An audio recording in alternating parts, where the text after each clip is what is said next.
Која македонска партија действува тоталитаристички, очекува и практикува безпоговорно извршување на зададените задачи и партиски ставови? Дали во оваа насока предничи СДСМ или ВМРО-ДПМН? Прашањето го актуализираше поранешната висока функционерка во СДСМ, актерката Софија Куновска, екс-пратеник и председател на градската организација на партијата, која функцијата ја напушти поради револт од новата политика на и во Социјалдемократскиот сојуз. Куновска се исмеа со заменик председателката на СДСМ Радмила Шекеринска, која го обвини председателот на ВМРО-ДПМН Христијан Мицкоски дека не знаел да почитува различни ставови во партијата. Куновска цинично искоментира на Фејсбук. Она го коментира Мицкоски дека не можел да истолерира различно мислење во својата партија.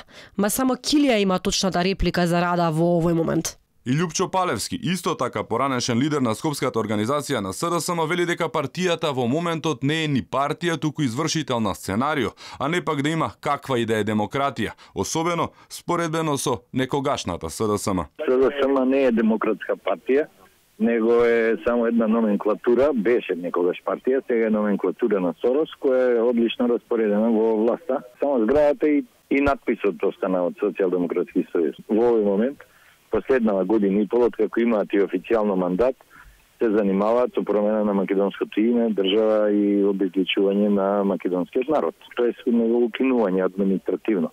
Што значи, воопшто тоа не е ни политика, туку тоа е една брутална администрација за укинување на држава и народ.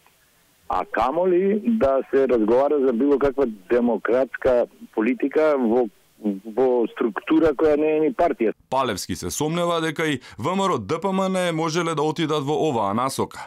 Соодветна пак илустрација на почитувањето или непочитувањето на различните мислења во партиите и тоталитаристичкиот пристап за дел од познавачите на состојбите се случувањата пред и на неуспешниот референдум за Северна Македонија. За потсетување, уште пред изјаснувањето, десетина пратеници и функционери на ВМРО-ДПМН се изјаснија дека ќе бойкотираат, а дел како подпредседателот Митко Јанчев и екс-министерот Никола Тодоров јавно кажаа дека ќе гласаат. Во СДСМ пак сите беа за, никој во ниту еден момент не се изјасни против партискиот став за гласање и за што ќе се гласа. Истото се случи на денот на референдумот, кога пратениците Данев, Рангелова и Јовановски гласаа против, додека другите бойкотираа. За експертите многу зборува и фактор што никој од нив не беше санкциониран. Единствено Богојевски, кој застана за и постојано ја критикуваше и ја напаѓа сопствената партија, е сменет од функцијата, но и со таков разединувачки став остана член на ВМРО-ДПМН.